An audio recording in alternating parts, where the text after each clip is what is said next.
All right, so you guys sent in a course outline about badminton stringing, and I'll admit, when I first saw it, I was like, really? Strings? How interesting can that be? But let me tell you, I was so wrong. This stuff gets crazy in depth, and it directly impacts how the game is played. So whether you're a badminton fanatic or just curious about the science behind a killer smash, we've got some aha moments coming your way. We're diving deep into how string tension changes everything, the history of rackets, did you even know they weren't always strung? And get this, even how this knowledge can be useful off the court. To help us untangle this web of, well, nylon, or should I say high-tech polymer, we've got an expert standing by. Let's just say I've seen my fair share of strung rackets. Yeah. What always fascinated me is everyone focuses on the player, the technique, all that, but the equipment itself, it's like the unsung hero behind every shot. Totally. And speaking of equipment, Module 1 dives right into Racket Anatomy 101. I skimmed through the technical stuff, carbon fiber, all that jazz. But here's where it gets interesting to me, the string bed. It's not just some random grid, right? Nope, not at all. Think of it more like a trampoline. You know how in tennis, a super tight racket gives you control, but you lose some power? Badminton's similar, that tension across the strings. It impacts how the shuttlecock reacts, how much power you generate. It's all connected. So it's like physics, but with a badminton racket. Makes a lot more sense now why the pros are so picky about this stuff. Which brings us to the strings themselves. You've got your Yonex, your Victor. Each brand, they've got their own thing going on, right? Exactly. It's kind of like picking the right running shoe. You know, you wouldn't just grab any old pair and expect to hit your peak performance. Right. Got to have that support. Same with strings. Different materials, thicknesses, even textures, all those tiny details, they can really impact your game. Okay, hold up. Before we even get to all that, you got to indulge me. The course mentioned that rackets weren't always strung. What, did they just whack the birdie with a plank of wood back in the day? You're not far off. Early versions, they were basically like wooden paddles. The strung racket, as we know and love it, that's a much more recent invention. See? Told me there'd be fun facts. Okay, Module 2 throws us into the deep end with stringing patterns. Gotta be honest, some of these terms, I swear they belong in a sailor's knot tying manual, not on a badminton court. Double half hitch. Clove hitch. Is that even legal in badminton? Don't worry, you won't need to learn any nautical knots. Yeah. The course breaks it all down, step by step. And that's what's great about the hands-on approach. You're not just memorizing jargon. You're actually learning a useful, practical skill. And something tells me there's a certain satisfaction that comes with tying that perfect knot. You know, there really is. It's oddly satisfying. But you want to talk satisfying? Let's talk tension. This is where things really clicked for me when I was going through all this. Okay, lay it on me. Modules 3 and 4, we're getting into the nitty-gritty. Before this, I really thought you just kind of picked a string, pulled it tight, good to go. It's a common misconception, I'll give you that. Right. But there's a reason those tension meters exist. Remember our trampoline analogy. Too loose and, well, the shuttlecock's going nowhere. Yeah. Too tight, and it's like you're hitting against a brick wall, no feel. Plus, you risk damaging the racket. Or even worse, injuring yourself. Okay, yeah, that makes sense. But how do you even find the right tension? It's not a, like, one-size-fits-all, is it? No, not at all. That's where the customization comes in. A power player who's, smashing those shuttlecocks, they might prefer higher tension for more control. Makes sense. But someone who relies on, say, those finesse shots, a little more touch, they might opt for a lower tension, get that larger sweet spot. Ah, okay. It's all about tuning that racket to your own personal playing style. So someone like, I don't know, built like The Rock, they're probably rocking a much higher tension than me, right? Probably, yeah. Yeah. That's the thing, it's finding what works for your game, your physique. But here's something else to think about. Tension, it doesn't stay constant. What? It actually decreases over time, even if you're not playing. Wait, seriously, I always thought once it's strong, it's good to go. That'd be nice, wouldn't it? Right. Unfortunately, it's a bit of a myth. Things like temperature, humidity, even just the strings naturally stretching over time, all play a role. Wow. So, like, how do I know if my racket needs a restring? What am I looking out for? That's a great question. You might notice less control, maybe feel like that sweet spot's shrinking, or you might find yourself having to hit the shuttlecock harder just to get the same result. Oh, interesting. Those are all telltale signs that your tension is probably dropped. Okay. Now, a good stringer, they can usually tell just by looking at the string bed. There's even a simple bounce test they can do. See, this is why I need the expert. So let's say, hypothetically, I play like once a week. How often, realistically, should I be restringing?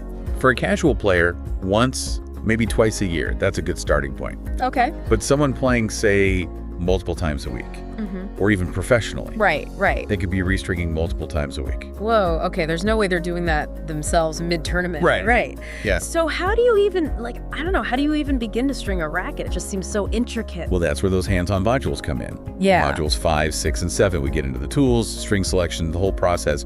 We'll be looking at different types of stringing machines, drop weight, lockout, electronic. Each one has its own pros and cons, accuracy, speed, cost. So it's not like those old, wooden presses you imagine from, 100 years ago? Not quite. Technology has come a long way. And while those basic principles, they're still there, Yeah.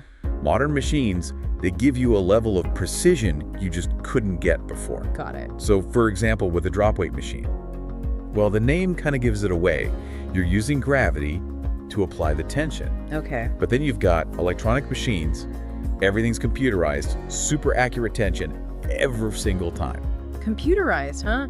That's pretty high tech. Sounds like you need to be like a computer whiz to even operate one of those things. It's not as complicated as you might think. A lot of it comes down to understanding the basics, and then it's just learning the machine's interface. Okay, that makes sense. But you mentioned tools earlier, and there was one in the course materials that caught my eye. Oh, yeah. What's that? An awl. An awl. Yeah, it's, That sounds a little intimidating, doesn't it? Is that even for a badminton racket? It sounds worse than it is, I promise. Okay. It's basically this small pointed tool, and you use if for threading the strings through the grommets. Those tiny little holes on the racket frame. Right, okay. So it's like your string threading buddy. Okay, the sidekick. I get it. So let's say I walk into your shop, racket in hand, and I'm like, all right, I'm looking for a little more power, but I also want something that's going to last because I tend to, mishit the shuttlecock from time to time. Happens to the best of us. Right. So, more power. Got it. What kind of string setup would you recommend? Yeah, exactly. What am I looking at here? Well, first things first, I wouldn't just point you to the most expensive string and call it a day. Okay, good to know. I want to know more about, how you play. You said more power. Are we talking like smashing power or just a bit more, more oomph on your clears? Okay. And what tension are you currently playing with? So we're having a whole conversation. Exactly. It's about finding the right fit for you. I like that. Okay, let's say I'm going for, more all-around power. And I usually, I string my racket at a pretty average tension, I'd say. Nothing too crazy. Gotcha. In that case, we might look at a thinner gauge string. Okay. Something like, say, a BG80. BG80, okay. Think of it like this. You know how a thinner guitar string, it vibrates a lot easier than a thick bass string. Right. It's the same concept with badminton strings. Thinner ones, like that BG80, they're known for their repulsion. Okay. They give you a nice snappy feel, a little more power for those smashes and clears. Nice. And don't worry, BG80s are pretty durable, even if Even if I hit one or two. Exactly. Music to my ears. This is why I need an expert, see? Because I would have just gone in there and picked the shiniest string on the shelf and called it a day. We've all been there. But that's what's so cool about stringing. It's all about finding that perfect match for your game. Totally. And it's not even just about the technical stuff, is it? Module 8 of this course, it really got me thinking. It's all about the professional practices, how to communicate with customers. And honestly, I think that translates to so many areas of life. Because let's be real, I can totally see myself walking into a shop, being overwhelmed by all the options and just being make it good. I've had my fair share of those interactions, trust me. But that's why that module is so important. It really focuses on, active listening, understanding what the customer needs, even if they can't, articulate it perfectly, and then using your expertise to kind of guide them to the right choice. It's about building that trust and making it a good experience for everyone. It's there's a badminton therapist. There you go. Helping people, not just with their game, but understanding the whole thing. Exactly. Well, on that note, I think it's safe to say that badminton stringing, it's way more than just, pulling some strings tight. It's a whole art form. It's physics. It's craftsmanship. It's customer service. It really is. Yeah. And whether you're, a seasoned pro or just starting out, understanding your equipment, it can really change your whole game. Totally. So next time you pick up your badminton racket, take a second. Appreciate that intricate network of strings that's making it all happen. Might surprise yourself with what you discover. And that's a wrap on this deep dive into the world of badminton stringing. We'll leave you with this thought. What if this technology, it keeps evolving? Imagine being able to adjust your string tension during a match like an active suspension on a car. Would players be out there between points, tweaking their rackets, trying to get an edge? Let us know what you think, and until next time, keep those birdies flying high. We're the best string the world